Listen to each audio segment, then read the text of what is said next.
Morning, guys. Today is April the 7th, 2020, which means that we've got 23 more days left until the AP exam. So we're going to begin day 2 of Unit 2, Population and Migration Patterns and Processes. So before we begin, I want your do now to be pause this video, grab a pen, pencil, paper. Even better is if you can manage taking notes on Microsoft Word if you have access to that. If not, you can go ahead and check out Google Docs. It's a free download, works just like Microsoft Word. I'm asking you to do this, and I'm saying it's even better to do this on Microsoft Word because it was just confirmed that they are going to be allowing you to use your books. They're going to be allowing you to use your notes. Now, if you have very organized notes, then you should do just fine with those very organized notes, as in you have titles and you know exactly what topics are found in each page. If you don't have very organized notes or note-taking skills, then I very highly advise that you do this on Microsoft Word. That way, you can press Control and F on your keyboard at the exact same time in any document, and then a little search bar is going to appear. And you can type in something like population pyramids, and you can have this 20-30 page long document of notes, and it's going to highlight every single place where population pyramids comes out.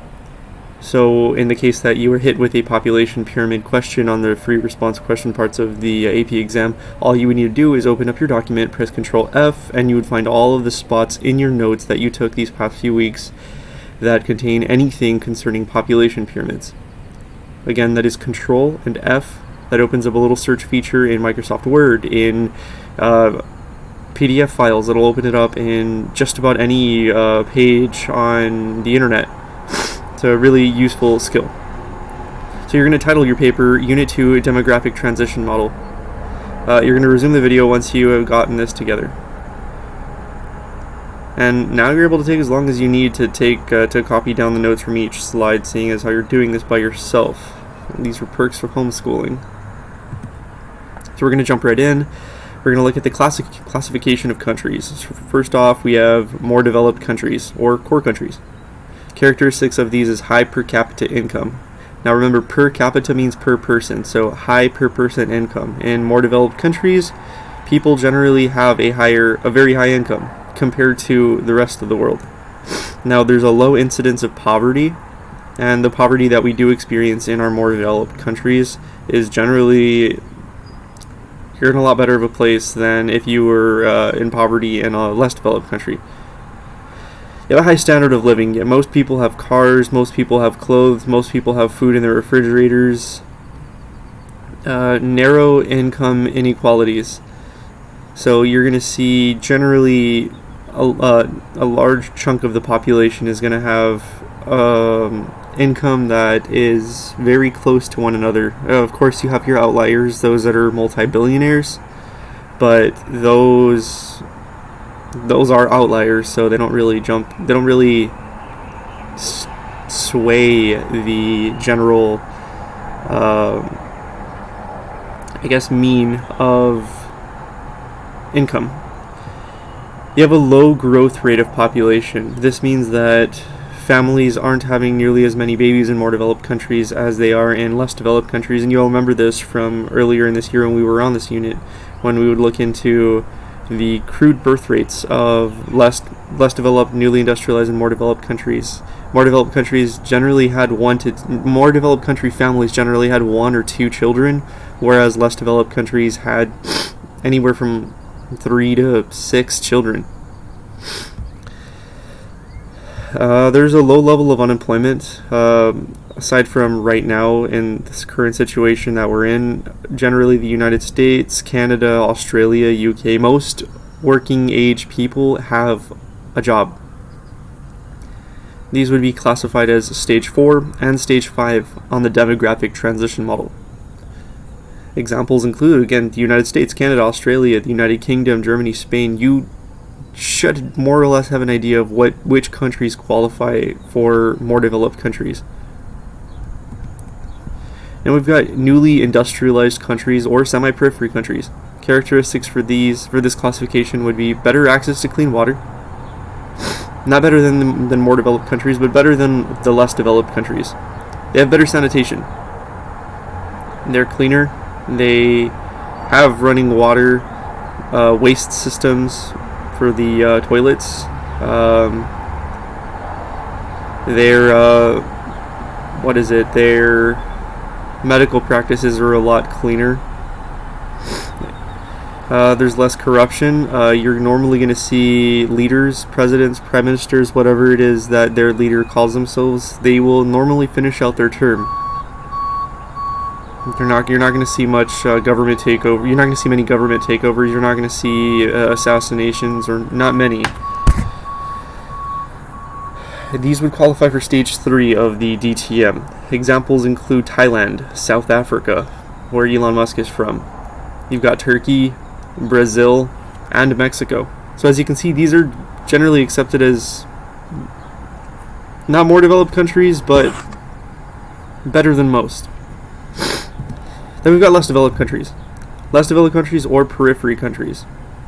Characteristics for this classification would include low GDP per capita. That means that per person, you're not really expected to make so much money.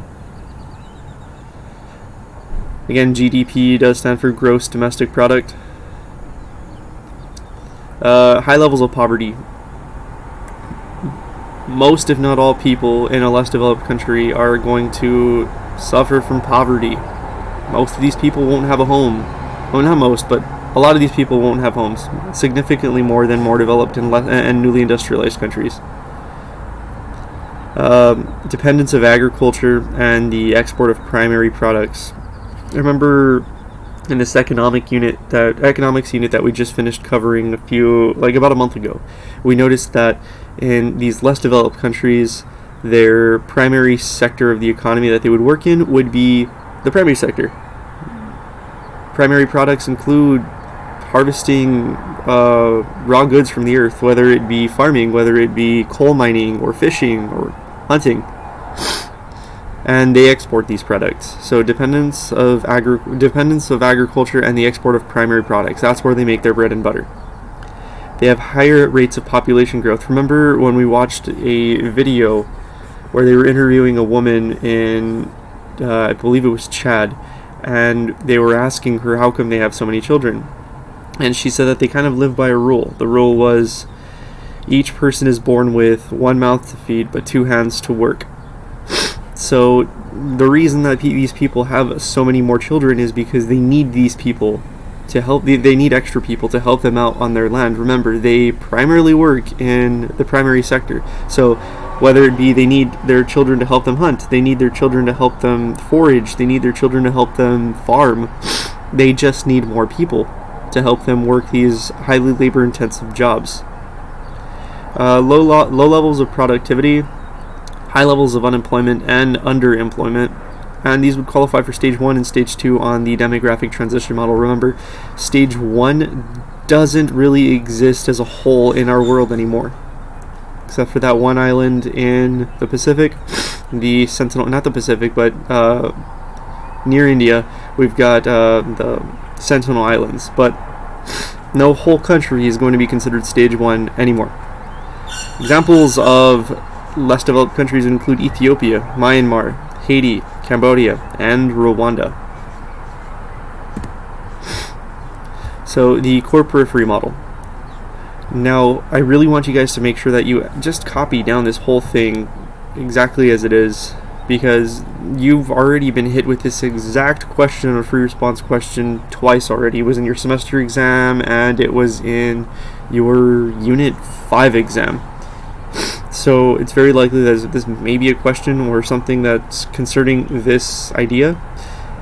The core periphery model.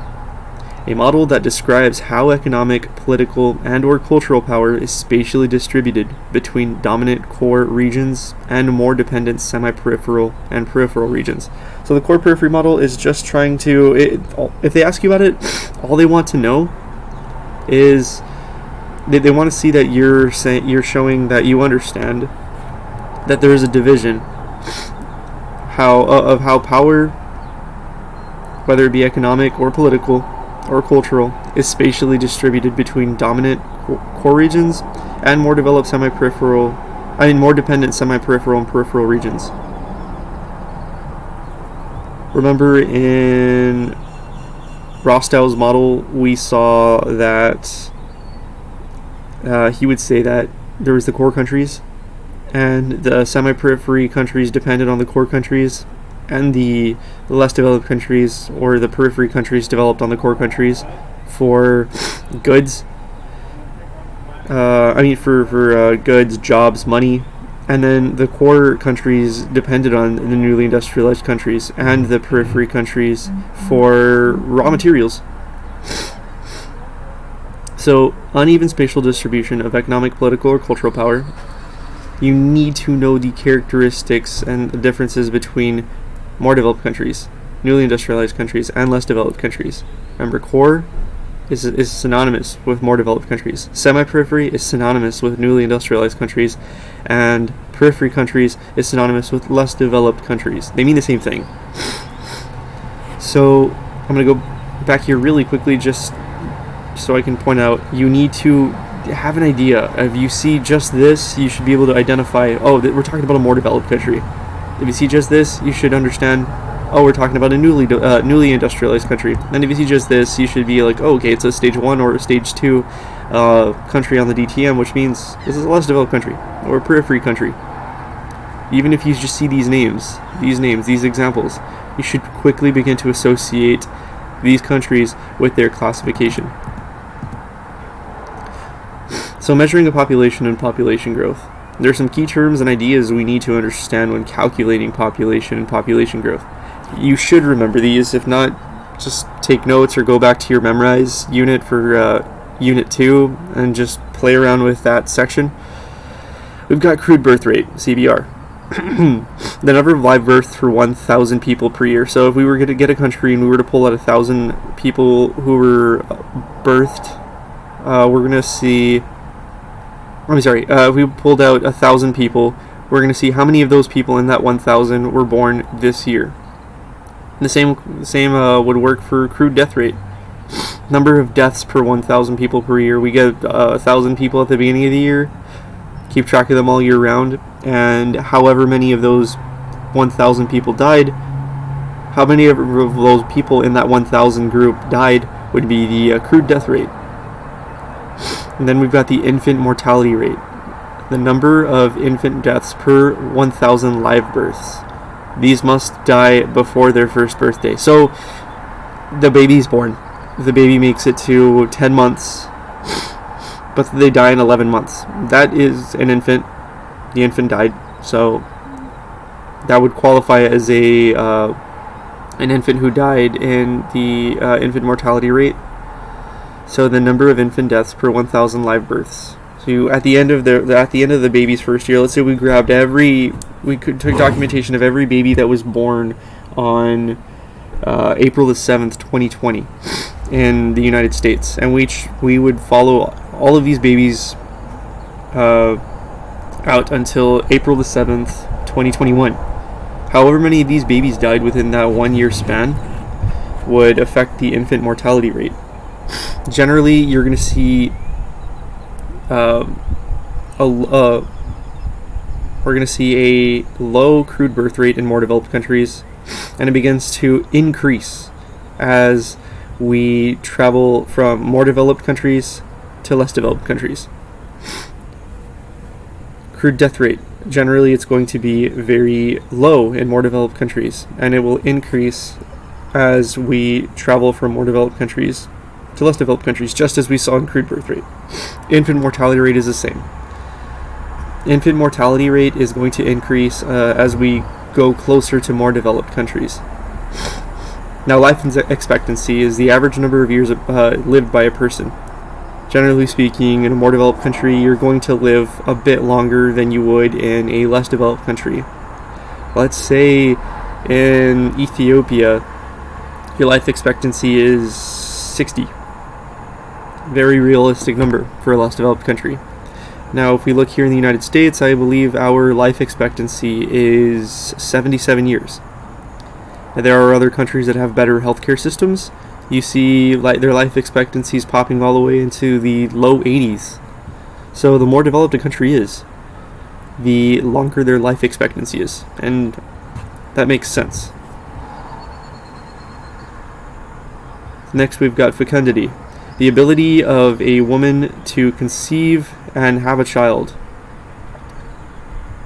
These years are generally spanned between the ages of 15 and 45, but are starting to expand. So, generally the years that, this is the span of time that women are able to have babies and actually go through with the birth. If you go any younger, they're probably, the mother probably won't make it. If you go any older, the baby probably won't make it. So this is the accepted the time frame for a woman to have a child. And this word could also be, next we've got the GFR, the general fertility rate, number of live births per 1,000 women in the fecund years. Then we've got the total fertility rate. A total fertility rate is the predicted number of births a woman will have. So in a less developed country, the total fertility rate is going to be very high. Generally, women have, remember, anywhere from 3 to 9 children. In a more developed country, most of you would note that between you and your siblings, there's anywhere from 1 to 3 children. Not as many as less developed countries. So the more developed a country is, the lower the total fertility rate would be. Now we're going to look at whether a country is growing or just maintaining. So in order to maintain a certain population level, the total fertility rate of a society needs to be 2.1. Why is it 2.1? Well, if you look at it, how many people does it take to make a baby? You've got mom, you've got dad. Eventually mom's going to die. Eventually dad is going to die. Now, if they just had just one child, then we have a total fertility rate of 0.5 because we just halved the amount of people. We started off with 2. We ended with just 1 because mom and dad died and they left you. Now, if mom and dad have 2 children, you and a brother, or you and a sister, then mom and dad die, and we're back to square one. We have 2 people, which means we just maintained. We started off with 2 people, we ended with 2 people. We maintained our population. This is considered replacement level fertility. A TFR of 2.1 will lead to 0 population growth. The population is not going to grow. It's not going to go down either. This means that your population is not growing, it's merely maintaining. Now, if it's any lower than this, that means that you are going to start having a decreasing population. If it's any higher than this, you're going to start seeing an massively increasing population, which is the case when we look at having a high total fertility rate. If your total fertility rate is something like 7, then mom and dad die, and you're left with 7 kids. You have 7 people who replace these 2 people, so 5 more people. Now, if we remember that we said in a more developed country, typically it's anywhere from 1 to like 3 children. Well, that's why in more developed countries we have a very stable population. The population doesn't grow too much, the population doesn't decrease too well. I'll get there. So the population won't grow too much in a more developed country. What we do see is in stage 5 countries like Japan, countries like Russia, we see that, or countries like Italy and Spain, we see that people stop wanting to have children. Remember, we were looking at programs that the government would put into place to encourage people to have children. That is because if they're not interested in having children at all, or they only want to have 1 child because it's really expensive to raise a child in a more developed country, then we're just going to start to see a decreasing population. Now, the older people that are still around, they're still around. They're still going to be there. But if the older people aren't being replaced by newborns, then that means that we're going to start seeing what is called a graying population. And we'll get there. We'll get there in just the next slide. We can also use the RNI, or rate of natural increase, also known as NRI, natural rate of increase, to chart population and its growth. Rate of natural increase is calculated by the crude birth rate minus the crude death rate. So, the amount of people born, then you subtract the amount of people who died in a country in a year. This figure does not include migration in a country's statistics. See, the United States wouldn't have a growing population if it weren't for our immigration.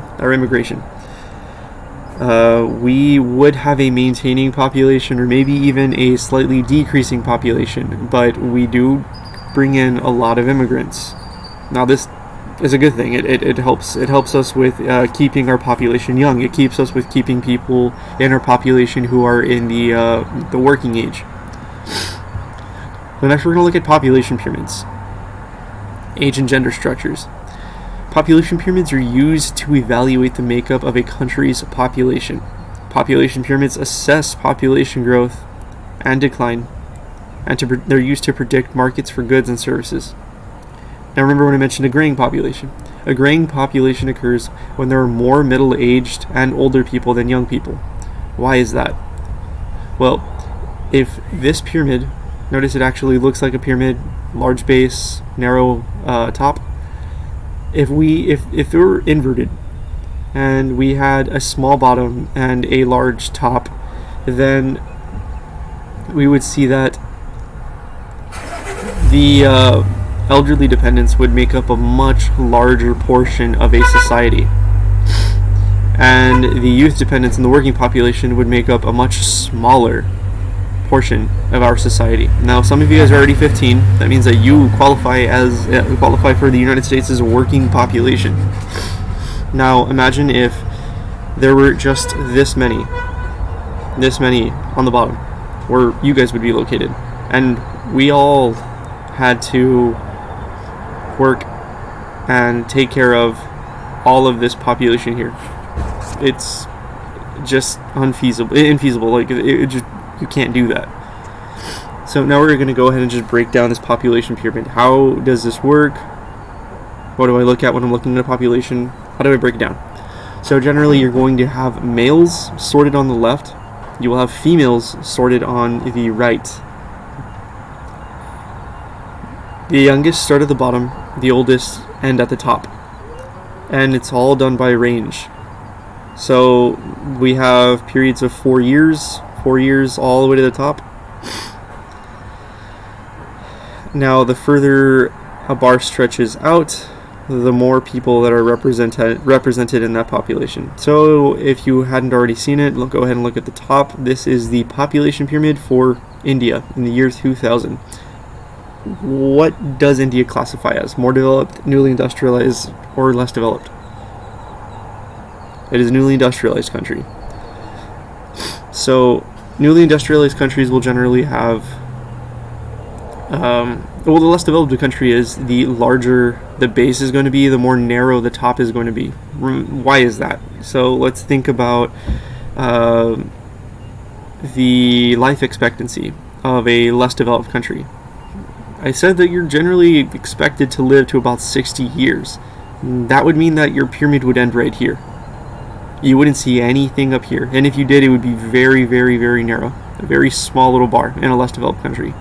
Now, remember, in a newly industrialized country, they have better sanitation, they have better health practices. That means that people are expected to live a little bit longer, which adds people up to this top. But remember, it's still a newly industrialized country, it's not a more developed country, so we're still seeing a higher total fertility rate than we would see in a more developed country. So that is why we see such a large, wide base at the bottom. Now, we have our youth dependents sorted on the bottom. So if we were looking for how many females in the age of 0 to 4 in India in the year 2000, we would look at this bottom bar, because this bottom bar indicates ages 0 to 4, and on the right side we're looking at females. So of India's over 1 billion population, we see that it's about 57 million people in India in the year 2000 fell under the category of female, ages 0 to 4. What about men? Men 55 to 59. Well, we look over here, men 55 to 59. That would mean that we have about 20 million men that are between the ages of 55 and 59 years old. So this is your exit ticket. Notice the shape is totally different. The shape is totally different. It's also, it doesn't have an exact population number, it's got a percentage. But we can still see that we've got men on the left, we've got females on the right, and we've got ages 0 to 4 on the bottom, and we end at all the way up to like 100 plus. That's your first hint. We have people in the late 90s in your population pyramid. Again, note that the shape is very different. Note that the top is getting narrow. The base is pretty narrow. We see a large middle working age population. So your job today is going to be to describe the country whose population pyramid is pictured right here. When you're answering this, you want to be thinking of a few things. Is it a more developed country? Is it a less developed country or a newly industrialized country? Did they have a graying population? As in they're not producing enough children here and there's too many people over here. Which stage of the DTM would you guess this country to be? And make a guess as to which country this might be. Now remember, you do have to finish chapter 3 for homework by tonight. You had yesterday and you have today to finish it. Now, just like as you submitted yesterday's exit ticket, you'll submit today's exit ticket the same way. Go into the assignments tab and you will see your exit ticket. If you have any questions, go ahead and email me.